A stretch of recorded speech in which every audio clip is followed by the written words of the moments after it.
Hi everybody, Matt here from Matt Likes Comics. I've done quite a few DC dives lately. I've done the odd Marvel one. I've done a couple of haul videos. I've done a couple of show videos. So I wanted to do something a little different today. And no, this is not a rant video. This is a deep dive video, as I say. But today I'm going to deep dive into a character that I really love that is not DC or Marvel, at least originally. Before I get going, please like, comment, and subscribe below if you like the video. I am really appreciative when you guys take the time to do such things. Helps the channel grow, and it will help, build an audience even more. And the bigger I get, the more I can afford to give out prizes and have more drawings and more giveaways. Speaking of which, also, before we get going, I'd like to talk to you about my memberships. For $3 Canadian a month, you get access to videos that are members only. You get the right to tell me what you'd like to see in a video, and I will do it. I'm in the process right now of putting 3 together for members who've asked for stuff. So don't be shy if you join the membership. What you can do on the members tab on my main page, you can do it too. You can tell me what you'd like to see too. Also, before we get going, I'd just like to say thank you to those so far who have voted in the CBC awards. I appreciate everybody who has taken the time to do that, and everybody that has taken the time to look at all the videos and take the time to decide what they wanted to do, who they wanted to pick. There are a lot of great channels that have been hit the finals. You've got Mon Comics, Biggie Shack, Alan the Comic Collector Geek, Chonko, Comic Mike, Up and Adam. You've got Hall Yeah Comics and Lettuce Comics, Dope Comics. You've got a whole slew of people to pick from. You got Rob's Fat Stacks. You've got the Gray Man. He's up for beard, and I think that's awesome because that guy looks awesome with a beard. And I'll be honest, the first time I saw him, I thought, hey, that's a good look, Gandalf. Great, it's great. Anyway, pick and choose who you want to vote for. It's appreciated that you even take the time, because we do this for you. We do this so you enjoy yourselves. I mean, there's a little bit of I get some kick out of it too. I mean, everybody does. We're not going to be altruistic here. Everybody has their own reasons for doing these channels. But in my case, I like talking to people. I like telling people about comic books. I love to show my comics, and I love to see what other people collect and what they want to show from that collection, because that says a lot about the people. One, what they like; two, what they're proud of most, and etc., etc. So, without further ado, today's topic is Bugs Bunny. Bugs Bunny is my favorite cartoon character of all time. He has been around since 1940, and I'm going to get into the little thing that I've put together now. Making his unofficial cartoon debut in the Porky Pig short Porky's Hare Hunt, and his first official cartoon debut as Bugs Bunny in A Wild Hare on July 27, 1940. Bugs Bunny has been a staple of the cartoon and comic book world for 85 years. Bugs cartoons from the golden age of animation ended in 1964, but he came back in 1988, starting with the Who Framed Roger Rabbit movie, and continues to be used very often to this day. The first comic story featuring Bugs was an adaptation of said cartoon A Wild Hare in Looney Tunes and Merry Melodies Comics #1 from January 1941, where he and Porky are actually the cover figures. And at the time, Porky was considered more popular than Bugs, and Daffy Duck was a very close third.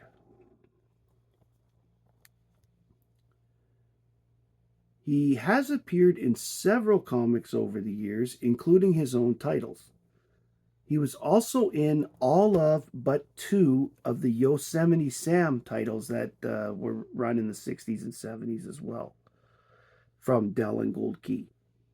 But even in the books he wasn't in, he was still on the cover. He was on every cover of that series. Today, I'm going to go over Bugs Bunny's Dell, Gold Key, Whitman title with the books I have and such. The first Bugs Bunny labeled comic was number 8 of the large feature comic series. This is considered to be issue number 1 of Bugs Bunny. There were then 28 issues of Bugs Bunny published under the 4-color banner. Then they did give him his own title eventually, starting with the numbering with issue 28. However, they screwed up a little bit because that should have been issue 30. There were 2 that they missed. For the most part, the artists and writers in the Dell features are uncredited, but various sources online has shown me that Don R. Christensen was a writer for a lot of them, and John Carey, Tony Strobe, Fred Alvarez all worked art on the various books. Later, Phil DeLaura was a good chunk of the art in the later years. The problem with this series was there's back and forth, as you'll see. Bugs Bunny stayed with Dell until issue 85, after which, starting 86, went to Gold Key Comics. 86 is the famous Bugs Bunny 80-page Showtime cover. Soon after going to Gold Key, Bugs Bunny books began to start using reprinted material with issue 97. Only stories starring other characters at this time, for example, Tweety and Sylvester as the secondary character in the book, were new for a little while. However, new Bugs stories began again starting around issue 120. And the stories started to be credited to the actual people around issue 132. They included George Allard as the main writer for most of the stories after this, and Fred Alvarez and Tony Strobe as the main artists on the new stuff at this time. The last Gold Key issue was issue 218 in March 1980. Thus, Bugs Bunny moved with all the other books from Gold Key to the Whitman print. Bugs Bunny, starting with issue 219 in the Whitman book, until the last issue of the series, issue 245 of April 1984. The last 2 years of the title were only available, like a lot of the other Gold Key Whitman stuff, in the Whitman Gold Key 3-packs that were sold at supermarkets and drugstores and department stores, like that kind of thing. And so those the last 2 years, the books are reasonably scarce. First of all, a lot of them are still in bags. And secondly, a lot of them were owned by kids, right? So, and they were short printed compared to the rest. So they're actually pretty reasonably expensive to get.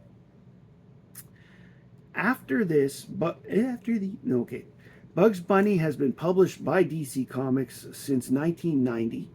They started with a small miniseries and has been published sporadically ever since.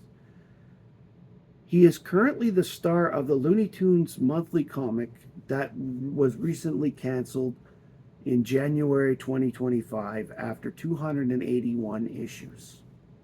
It's sad to see because it was one of the few issues that survived the New 52 with their numbering intact and such. So that it's over is kind of sad. because I've already seen in the solicitations there's going to be a Looney Tunes #1 soon. At this point now, I'm going to show you the covers of the Bugs Bunny books that I have. This is issue 29, which is the second one under the Bugs Bunny banner, once it was no longer part of 4-Color. This was the first book I ever bought from the 1950s. When I started. Even when I collected comics before, I didn't have any books from the 50s. I think the earliest book I ever had before this was 1961. So this is Bugs Bunny 130. It's out of order, but anyway, 136.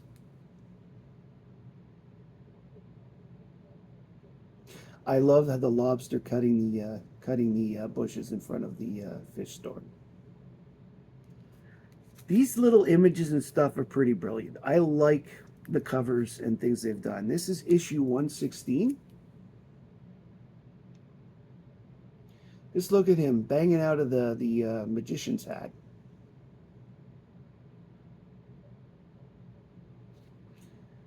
Interesting glove color here. You'll find that Bugs' gloves on the covers change with every cover, even though they're white in the book, because they used them as a contrast to the colors they use as background. For example, here's Bugs Bunny 120, where he has yellow gloves on a red cover.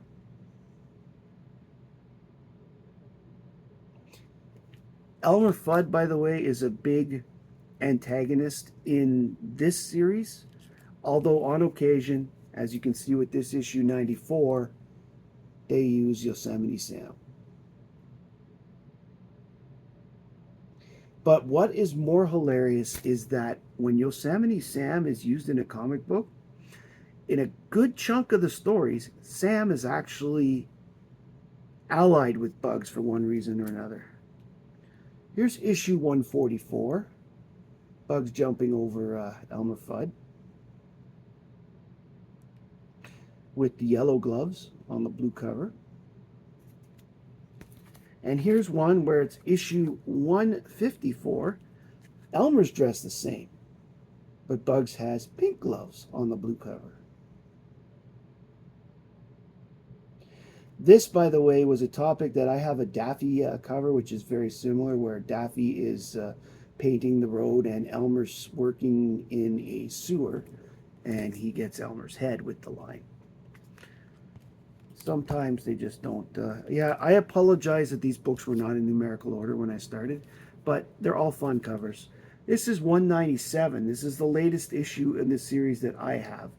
And I love this cover because, you know, Porky is painting Bugs with a bowl of fruit, and of course Bugs is eating the fruit in the bowl. Who knew rabbits like fruit? What's up, Doc? You didn't think I was going to do a Bugs Bunny video without saying it once, right? Here's issue 123 of Bugs Bunny. He's got the carrot in one hand and he's washing the windows in the other. And of course he's stealing the carrot from Elmer's little home garden there. That's actually a big plot point in a lot of the Bugs Bunny stories from the comic books. Bugs is trying to steal the carrots from his garden and does so. Because here we go. Last one I'm going to show is Bugs Bunny 128. This is one of my favorite cartoon covers I have. The fact that Bugs is cutting a banana and carrots to be checkers, so they can play checkers. Because, you know, the banana won't stick to the board at all. Again, comics, cartoons. So those are the issues of Bugs Bunny that I currently have. Bugs Bunny and Daffy Duck and Donald Duck are all characters that when I see Dell books cheap for them, I pick them up because Dell/Gold Key, because they're nice little reads. I have a lot of fun, a lot of bad gags. Longtime watchers of my channel would probably know that I like a lot of bad gags, and therefore, you know, would see why I have the appeal for them. Anyway, I hope you enjoyed this little jaunt down memory lane with the different book. I enjoyed researching this one. This one was a lot of fun. I got to see a lot of covers that I hadn't seen before, and now I have a wish list about this long. If you like this video, please like, comment, and subscribe below. You know, where I'm pointing. Please tell me which covers you like. Please tell me if you like Bugs Bunny and what your favorite comic or even what your favorite cartoon was. Because there's a lot of good ones that were Bugs Bunny. You remember the one? We get the Wabbit, we get the Wabbit, you know, and all these other fun ones. There's the Barber of Seville, you know, where he's like, do, play with the hair. You know, there's a whole bunch of fun ones from Bugs Bunny. I think Bugs Bunny was also the most prolific of the cartoon. I think only Elmer Fudd showed up in more cartoons than Bugs when it all was said and done, because Fudd was also in Daffy Duck cartoons in a lot of cases, so it was brought out.